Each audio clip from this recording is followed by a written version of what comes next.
And this morning, the European Union responded to President Trump's shocking tariff U-turn, as you could describe it. You're looking at what the EU president had to say on social media, effectively saying that the bloc will pause retaliatory tariffs for 90 days. So a bit of a wait-and-see moment there. CBS News foreign correspondent Ramy Inocencio brings us more of the latest from London. Ramy, great to see you. We spoke earlier this morning on the CBS Morning News about how there is a domino effect to all of these decisions, but help us understand the EU's position in saying, well, they were going to wait to respond, as they said yesterday, and now they're waiting. They're going to also pause their 90-day response to what the U.S. was doing. Break that down for us. Sure. Well, tit-for-tat tariffs, now tit-for-tat pauses here. And we know that markets, at least, like the news when it came out earlier today. Right now, the FTSE 100 is up by about 3.5%. The DAX in Germany and the CAC 40 are up by more than 4%, almost 5%. These are the lows of the day, though. But we did see a jump in the markets, in these indices across Europe as they were trading when Ursula von der Leyen posted, as you just posted online on the screen just now, about that EU pause. And we're looking ahead to see what will happen next.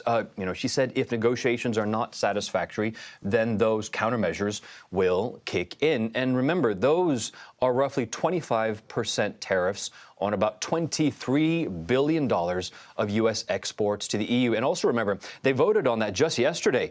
26 of the 27 nations of the EU voted for it, except for Hungary. Viktor Orban not really playing along with the EU on many matters. Incoming German Chancellor Friedrich Merz accredited Trump's pause on the EU's retaliations. But basically, EU now saying giving negotiations a chance, but keeping all options on the table. Right now, as it stands, Errol, there is still that baseline Trump tariff of 10% on all imports. That is versus the original Trump tariffs of 20%. So right now, markets, investors, and governments are at least taking that at least a little bit happier. And I'm curious about the China component of this, Remy, because despite the rallies that we saw in the U.S. and globally yesterday and today, you got these tariffs on China which have increased. And businesses, as we've mentioned, they've got a plan for the long term. So what is the latest on the China component? Yeah, absolutely.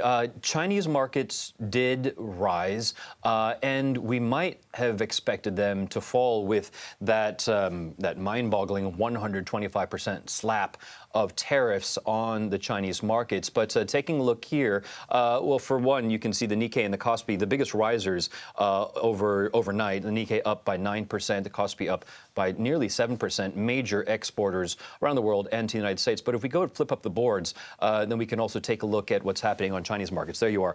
For example, the Shanghai Composite, 1.3%, 2% for the Hang Seng in Hong Kong. Not as much as the Nikkei and the Kospi, but the rise here on these China markets at least represents some faith and some optimism that China can hold its own against Washington.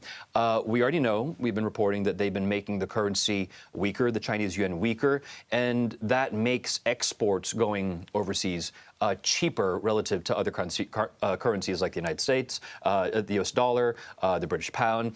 They can also subsidize companies, and they can send money into the stock markets to keep them up. So that's why we see some of this, at least a little bit of positivity on Chinese markets in the overnight trading. Yeah, and it helps us understand how these decisions impact millions of people around the world. Ramy Inocencio reporting from London. Ramy, thank you for that.